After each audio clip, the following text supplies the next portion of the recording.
প্রথমেই বলছি, আমি অত মানে সঠিক নিয়মকানুন অত মানে বিশাল কিছু করে আমি করতে পারিনি। যতটুকুনি আমার সামর্থ্য সাধ্য এবং সাধে মানে সম্ভব হয়েছে ততটুকুনি দিয়েই আমি আ বাবার পুজো করতে গিয়েছিলাম শিবরাত্রিতে। আর ভিডিওটা লেট পোস্ট করার জন্য একটু সরি, ক্ষমা চেয়ে নিচ্ছি। আর আমার চ্যানেলে তোমাদেরকে অনেক, অনেক স্বাগত।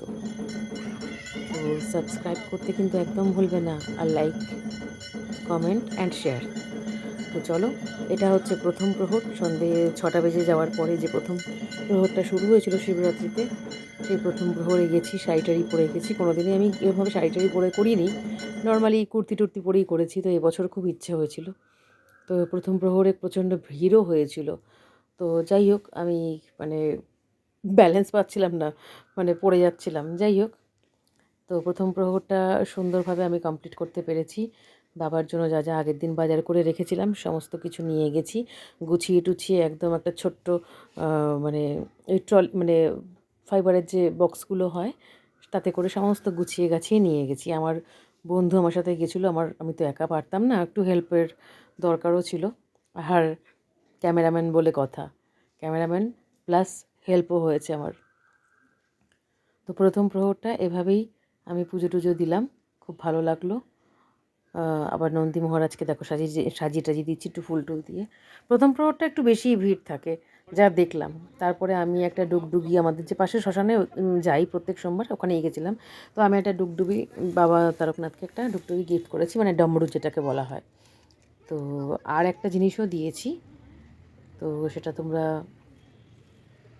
দেখতেই পাচ্ছ। সমস্ত কিছু দিয়ে সাজাচ্ছি। আরেকটা জিনিস যেটা দিয়েছি সেটা একটু ধৈর্য ধরো, আশা করি তোমরা দেখতে পাবে। আমি ভস্য টস্য সব নিয়ে গেছি, কোনটার পর কোনটা করব আমি নিজেই বুঝতে পারছিলাম না। আর এখানে গণেশজি ছিলেন, গণেশ গনু ভাই আমার, তাকেও একটু ফুল দিয়ে একটু প্রদীপ দেখিয়ে দিলাম। না তো গনু ভাই আবার রাগ করবে যে বাবাকে দিচ্ছি সেবা, তাকে একটুও পাত্তা দিচ্ছি না, গনু ভাই রাগ করবে, তো সেই জন্য। তো এটা ছিল সেকেন্ড প্রহর। তো আমি সেকেন্ড প্রহরে আবার ওই 9:30টার দিকে গেছিলাম রাত্রে, তখন একটু কম ভিড় ছিল। তো ওই সময়টাতে দেখছিলাম শ্মশান, তো শ্মশান আগে ছিল, এখন নামেই শ্মশান। তো কিছু মানে কি বলবো, একটু বেশি জল খাওয়া লোকজন এসেছিলো।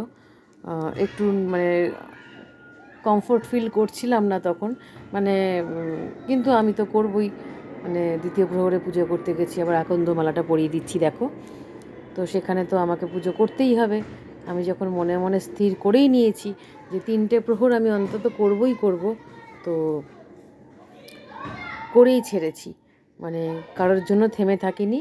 এবং সত্যি কথা বলছি, আমি জীবনে ফার্স্ট টাইম আমি 3টে প্রহর কমপ্লিট করতে পেরেছি। বাবার আশীর্বাদ যদি থাকে তো আশা করছি এরপরে আমি হয়তো 4 প্রহরই করতে পারবো।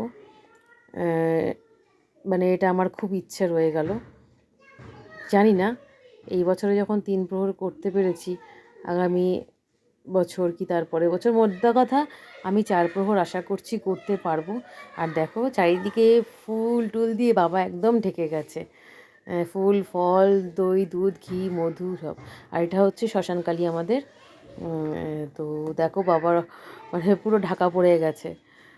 তারপরে আমি একটা রুদ্রাক্ষের মালা দিয়েছিলাম, সেটা এটা হচ্ছে তৃতীয় প্রহর, আমি রাত্রি 12:30টার সময় গেছিলাম। তখন আর শাড়ি রাখতে পারিনি শরীরে, গায়ে শাড়ি রাখতে পারিনি, তো আমি চেঞ্জ করে নিয়ে কুর্তি পরে নিয়েছি। এটা রাত্রি 12:30, তখন একদমই ফাঁকা ছিল প্রায়। তখন ঠাকুরমশাইও এসেছিলেন, ঘট প্রতিষ্ঠাও করেছিলেন, জাস্ট 2-3 জন ছিল আর কিছু না। তো তৃতীয় প্রহর অবধি করতে পেরেছি। তারপর বাড়িতে এসে সাবু টাবু খেয়েছি, এর আগে ফল টলও খেয়েছি।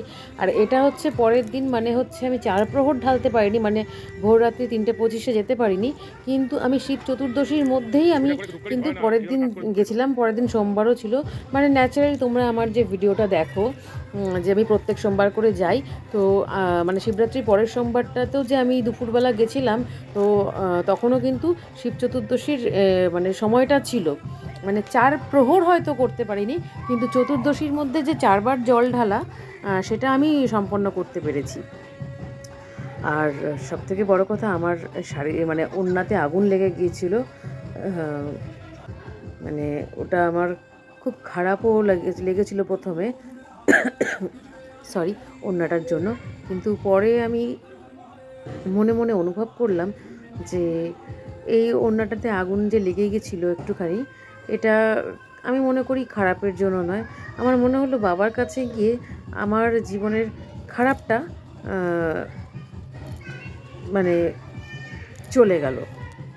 মানে বাবার পুজো করতে গিয়ে যে মোমবাতিটা লেগে এ দেখো আগুনটা ধরে যাচ্ছে, মানে আমার কোনো হুঁশই নেই যে আগুনটা ধরে যাচ্ছে, মানে আমি ওদিকেই একদম মানে গেছিল। হঠাৎ করে যেন নাকে গন্ধ আসাতে, তখন যেন মানে আর ধোঁয়াটা যেন মানে বেশি মানে চোখে মানে ফিল করাতে, মানে ধোঁয়াটা হঠাৎ করে ফিল হলো আর নাকে একটু গন্ধ আসলো।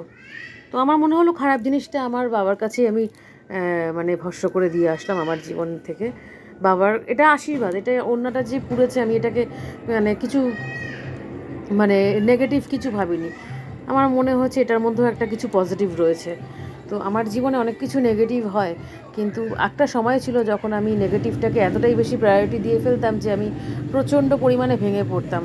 কিন্তু আমি এখন আমার জীবনে যখন যখন নেগেটিভিটিটা আসে আমি ফিল করতে পারি, তখন কিন্তু আমি আরও বেশি করে জেদ করে আরও পজিটিভ থাকার চেষ্টা করি, ঠাকুরের নাম করি। আর আমি তো একটা জব কাউন্টার কিনেছি, তোমাদেরকে একটা ভিডিওতে দেখিয়েছি। সো ওটা আমার ভীষণই প্রিয় লেগেছে, এবং ওটা আমাকে আরও বেশি সাহস দেওয়ার জন্য, মানে 2026-এই আমি হঠাৎ করে বাবার কাছে প্রত্যেক সোমবার যাওয়া শুরু করলাম। এটা আমার কাছে বিশাল ব্যাপার। ভালো লাগলে লাইক কমেন্ট শেয়ার করো।